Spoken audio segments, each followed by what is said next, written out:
রাধে রাধে, জয় রাধেশ্যাম, জয় গোপাল। সুপ্রিয় ভক্তগণ, আজকের আলোচনায় থাকছে জন্মাষ্টমী ব্রত মাহাত্ম্য কথা। আসছে আগামী 26শে আগস্ট 2024 খ্রিস্টাব্দ সোমবার ভগবান শ্রীকৃষ্ণের জন্মাষ্টমী তিথি, অর্থাৎ ভগবান শ্রীকৃষ্ণের আবির্ভাব তিথি। আমরা সকলে জানি ভাদ্র মাসের কৃষ্ণপক্ষের অষ্টমী তিথিতে ভগবান শ্রীকৃষ্ণের জন্মাষ্টমী পবিত্র তিথি। এই দিনে পবিত্র তিথিটি পালিত হয়ে থাকে। এই জন্মাষ্টমী তিথিতে ব্রত উপবাস, নিশি পালন, ভগবানের অভিষেক, পূজাপাঠ, কীর্তনের মধ্য দিয়ে ব্রত পালন করতে হয়।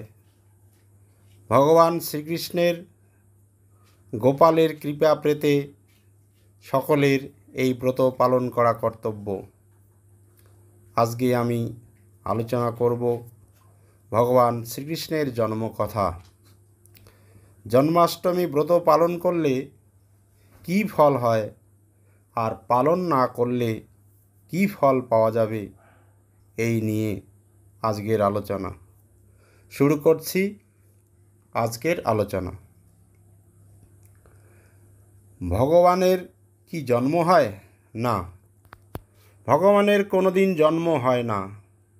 তিনি অজনী সম্ভবা। ভগবানের জন্ম হয় না। ভগবান অবতীর্ণ হন। ভগবান অজনী সম্ভবা। তাই ভাদ্র মাসের কৃষ্ণা অষ্টমী তিথিতে ভগবান শ্রীকৃষ্ণের আবির্ভাব তিথি।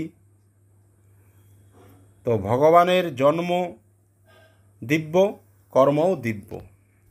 তাই ভগবান গীতায় বলছেন, জন্ম কর্ম চ মে দিব্যম এবং ইয়ো বেত্তি তত্ত্বতঃ ত্যক্তা দেহম পুনর্জন্ম নৈতি মামেতি সহায় অর্জুন। আমার জন্মলীলা, কর্মলীলা দুটি দিব্য। এটা বোঝা খুব কঠিন। হে অর্জুন, যিনি আমার এই প্রকার দিব্য জন্ম ও কর্ম যথাযথভাবে জানেন, তাকে আর দেহত্যাগ করার পর পুনর্জন্ম গ্রহণ করতে হয় না। তিনি আমার নিত্য ধাম লাভ করেন। প্রেম সে বলো রাধে রাধে।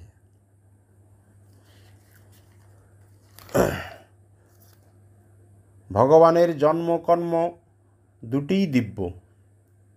যিনি ভগবানের আবির্ভাবের তথ্য উপলব্ধি করতে পেরেছেন, তিনি জড়জগতের বন্ধন হইতে মুক্ত হয়ে দেহত্যাগের পর ভগবৎ ধামে ফিরে যান। কৃষ্ণ ভক্ত ভগবানের সচ্চিদানন্দময় দেহ ও তার লীলার অপ্রাকৃত তত্ত্ব অনুভব করতে পেরে দেহত্যাগের পর ভগবানের ধামে গমন করেন। তাকে আর জড়জগতে অধঃপতিত হতে হয় না। ভগবানের জন্ম হলো দিব্য, কারণ আমরা যেভাবে জন্মগ্রহণ করি এইভাবে ভগবান শ্রীকৃষ্ণের জন্ম হয়নি। তবে আমাদের একটা ভুল ধারণা আছে, সেটা দূর করতে হবে। কংস মাতা দেবকী ও পিতা বসুদেবকে দুজনকে আলাদা জায়গায় রেখেছিলেন, যাতে তাদের মধ্যে সন্তান না আসতে পারে। কেননা এর আগে ভগবান শ্রীকৃষ্ণ জন্মের আগে 60টি সন্তানকে কংস হত্যা করেছিলেন। তাই অষ্টম গর্ভে দেবকীর অষ্টম গর্ভের সন্তান ভগবান শ্রীকৃষ্ণ। কিন্তু ভগবানের জন্ম যে দিব্য, তার কি প্রমাণ? তার প্রমাণ হলো মাতা দেবকী একদিন রাত্রিতে ঘুমাচ্ছিলেন, স্বপ্ন দেখলেন একটি দিব্যজ্যোতি আমার স্বামীর বসুদেবের হৃদয়ে প্রবেশ করল। সেই দিব্যজ্যোতি আমার হৃদয়ে প্রবেশ করল। নিদ্রাভঙ্গ হয়ে আমি যখন পেটে হাত দিয়ে দেখি আমার পেটে সন্তান এসেছে। ঠিক একই রকম স্বপ্ন দেখেছিল নন্দপত্নী মাতা যশোদা দেবী। দুই মা একই সঙ্গে স্বপ্ন দেখেছিলেন। মাতা দেবকীর গর্ভে ছিলেন যা, তা কৃষ্ণের প্রভবিলাস, অংশবিলাস। অন্যদিকে মা যশোদার গর্ভে যা ছিল সেটা হলো শ্রীকৃষ্ণের আসল স্বয়ং লীলাবিলাস।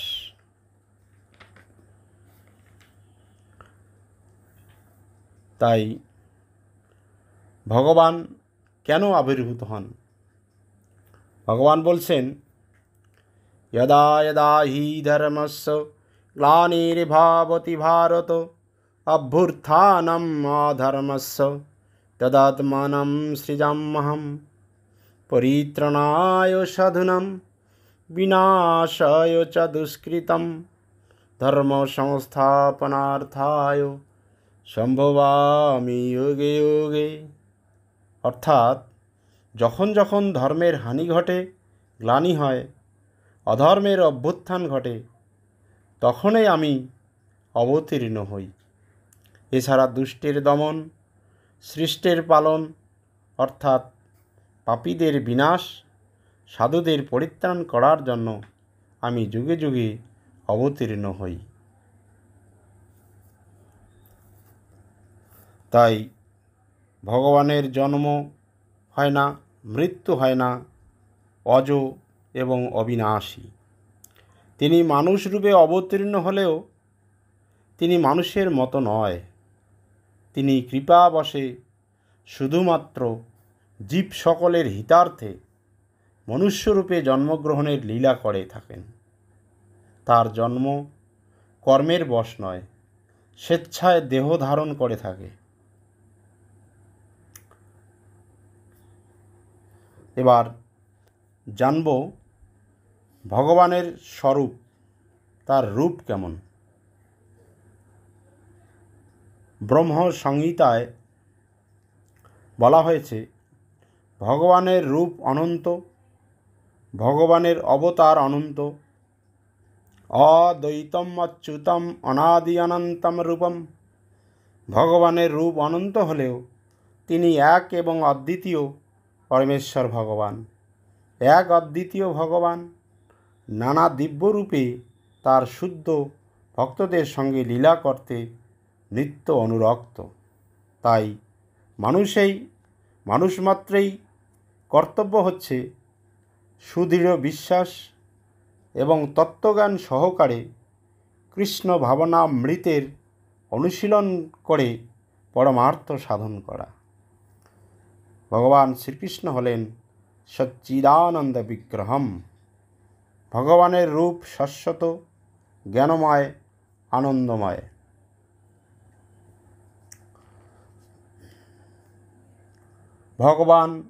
ভগবানের সাকার রূপ জীবের শরীরের মতো অস্থি মজ্জাময় নয়। জীবের দেহে পাপপুণ্য, অনিত্য, রোগব্যাধি পঞ্চভূতময় রজবীর্য থেকে দেহের উৎপন্ন। কিন্তু ভগবানের দেহ হলো পরম দিব্য এবং প্রকাশ্য। দেবতাগণও ভগবানকে দর্শন করতে উৎসুক হয়ে থাকেন। তাই ভগবান গীতায় বলছে, সুদর্শনম ইদম রূপম দৃষ্টাবানয়সি যৎ মম দেবাহায়পি যস্য রূপস্য নিত্যম দর্শনাকাঙ্ক্ষিনঃ। ভগবান বললেন, তুমি আমার যে রূপ এখন দেখছ তা অত্যন্ত দুর্লভ দর্শন। দেবতারাও এই রূপের দর্শনের জন্য সর্বদা আকাঙ্ক্ষা করে। তিনি আরও বললেন, অবজানন্তি মাম মূঢ়া মানুষীম তনুম আশ্রিতম পরম ভাবম অজানন্তঃ মম ভূত মহেশ্বরম। ভগবান বললেন, আমি যখন মনুষ্যরূপে অবতীর্ণ হই তখন মূর্খ ব্যক্তিরা আমাকে অবজ্ঞা করে, মানুষরূপে আমাকে অবজ্ঞা করে। তারা আমার পরম ভাব সম্পর্কে জানে না, তারা আমাকে মানুষই মনে করে এবং তারা আমাকে সর্বভূতের মহেশ্বর বলে জানে না। তাই বিশ্বরূপ প্রকাশ করার পর ভগবান শ্রীকৃষ্ণ অর্জুনকে বললেন, তার সেই দ্বিভুজ রূপ বহু পূর্ণকর্ম, বেদ অধ্যয়ন, যজ্ঞ, দানের মাধ্যমেও দর্শন করা সম্ভব নয়। সুদূরদর্শনম অতি দুর্লভ দর্শন শ্রীকৃষ্ণের দ্বিভুজ রূপটি, সেটি হচ্ছে অতি গোপনীয়। বেদ অধ্যয়ন, জ্ঞান, তপস্যা আদি বিবিধ ক্রিয়াকলাপের সঙ্গে ভক্তিযোগ মিশিয়ে দিলে শ্রীকৃষ্ণের বিশ্বরূপ দর্শন করা যেতে পারে। কিন্তু বিশ্বরূপের ঊর্ধ্বে শ্রীকৃষ্ণের যে দ্বিভুজ শ্যামসুন্দর রূপ, তা দর্শন করা খুবই কঠিন।